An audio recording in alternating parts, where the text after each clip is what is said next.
안녕하세요. 중년연애 아카데미 수석 코치 수빈입니다. 여러분은 남자의 자기 위로에 대한 올바른 지식을 가지고 계신가요?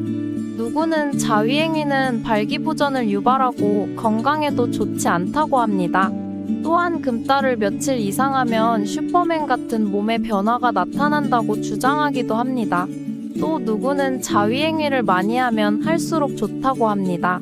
과연 누구 말이 맞고 누구 말이 틀린 것일까요? 물론 맞는 말도 있지만 몇몇 잘못된 정보들은 대부분의 초기에 잘못된 성교육이나 외국의 잘못된 문화를 접해서 생기는 오류들이라고 볼 수 있습니다. 오라버니들은 어렸을 때 올바른 성교육을 받은 경험이 있나요?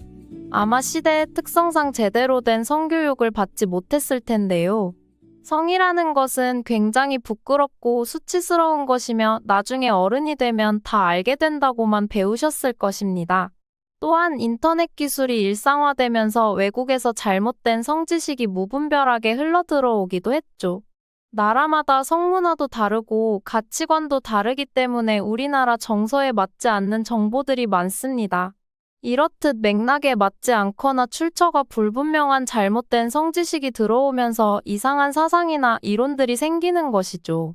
오늘은 성지식 중에서도 남자의 자위행위에 대한 올바른 정보에 대해서 말씀드리도록 하겠습니다.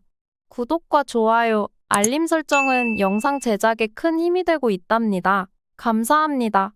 여러분은 자위행위를 처음 했을 때가 기억나시나요? 남자들의 자위행위는 누구는 빠르면 국민학교를 다닐 때부터 하기도 하고 누구는 중학생 때부터 하기도 합니다. 이처럼 사람마다 조금씩 다르긴 하지만 평균적으로 보통 국민학교 고학년 때부터 시작이 됩니다.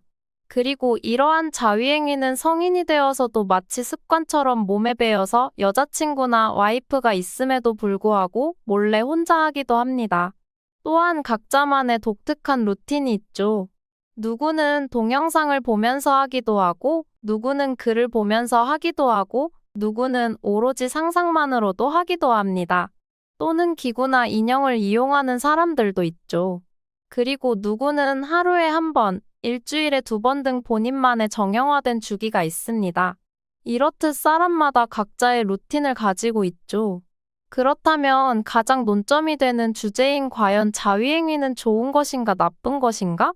에 대한 이야기를 해보도록 하겠습니다. 대다수의 보고서에 의하면 전문가들은 오히려 성욕이 감소하는 시기에 중년들에게 정기적인 자위행위를 권장합니다. 그 이유는 크게 5가지로 나뉘는데요. 첫 번째 이유부터 시작해 보도록 하겠습니다.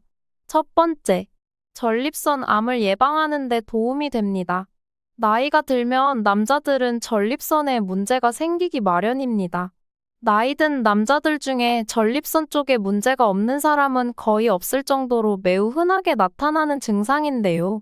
최근에 미국 비뇨기과학회 AUA에서 발표된 논문에 따르면 한 달에 최소 한 번 이상 사정을 하는 사람이 말년에 전립선암에 걸릴 확률이 더 낮다는 연구 결과가 있습니다. 그 이유는 정액 자체가 전립선의 염증을 완화시켜주기 때문입니다. 그리고 쌓이는 노폐물을 걸러주는 역할을 하기 때문이라고 합니다. 이렇게 염증 완화와 노폐물이 걸러지면서 전립선암이 예방되는 것이죠. 두 번째, 성욕과 발기력 유지. 중년이 되고 예전만큼 발기가 잘 안 되면 부부관계도 안 좋아지고 자신감도 떨어질 수 있습니다. 또한 성욕도 감퇴하기 마련이죠. 하지만 주기적인 자위행위를 하게 되면 발기력, 성욕 부분에 있어서 상당한 긍정적인 효과를 볼 수 있습니다. 자위행위를 하게 되면 성적 욕구가 생기도록 하는 물질인 산화질소를 생성하게 됩니다. 성욕 감퇴를 예방하고 유지할 수 있도록 해주는 것이죠. 성욕이 왕성해지면 그만큼 부부관계도 좋아지고 건강한 성생활도 유지되면서 선순환이 되는 것입니다. 자위행위 시 골반저근을 이완시켜 성기능 장애를 예방하는 효과도 있습니다. 또한 건강한 발기력을 유지시켜주는 효과도 있습니다. 즉 주기적인 자위행위는 여러모로 건강한 성기능 유지와 강화를 위해 꼭 필요한 것이지요. 다만 너무 잦은 자위행위는 좋지 않은 영향을 끼칠 수도 있습니다. 일반적인 횟수인 하루에 한 번을 초과한 지나친 자위행위나 심한 자극을 지속적으로 유지한다면 심리적인 부작용을 초래할 수 있는데요. 일반적인 메커니즘에서 벗어난 과도한 음란물을 시청하며 자위행위를 하는 상황이 반복된다면 일반적인 성적 자극에 무뎌져서 발기부전 등의 안 좋은 상황이 발생할 수 있습니다. 그렇기 때문에 너무 지나치거나 과도한 자위행위는 건강한 성생활과 건강을 위해서 지양하는 것이 좋습니다. 세 번째, 스트레스 감소와 우울증 예방. 자위를 하게 되면 스트레스 감소와 우울증을 예방해주는 물질인 도파민과 엔돌핀을 대량으로 분출하는데요. 도파민은 뇌에서 만들어지는 여러 신경호르몬과 상호작용을 가지는 매우 중요한 물질입니다. 주로 행복감이나 만족감 혹은 즐거움과 같은 감정을 느끼게 해주는 역할을 하지요.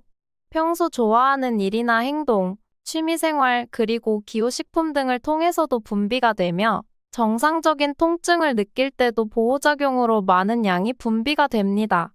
물론 이 도파민이 과도하게 분비되거나 너무 부족해지면 각종 부작용이 발생할 수 있지만 적당한 분비는 우리 몸에 매우 긍정적인 영향을 미칩니다.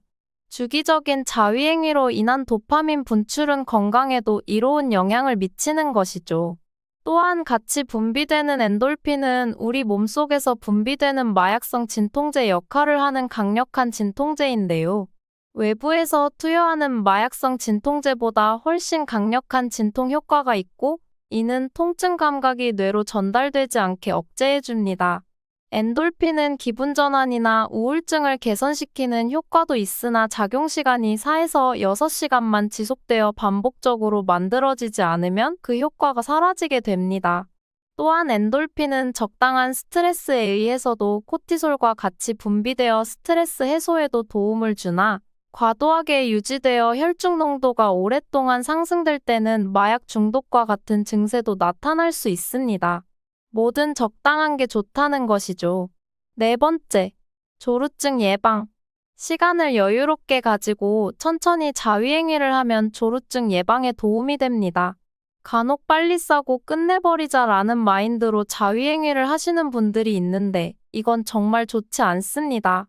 느릿느릿하게 천천히 모든 감각에 집중하면서 온전히 그 느낌을 느끼면서 자연스럽게 사정을 하는 것이 좋습니다. 이러한 자위행위로 인한 사정을 하면 몸이 이를 기억하고 실제 성관계에서도 조루증을 예방해준다고 합니다. 다섯 번째, 정자 건강 유지. 보통 자위를 하면 정자를 낭비하는 거라고 생각하시는 분들이 많이 있는데요.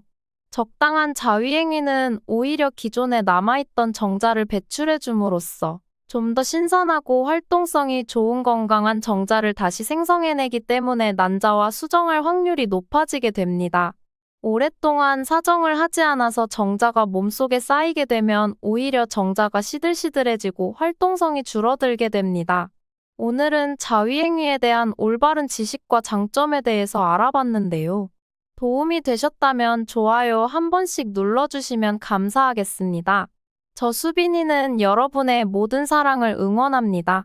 오늘도 행복하고 좋은 하루 되세요.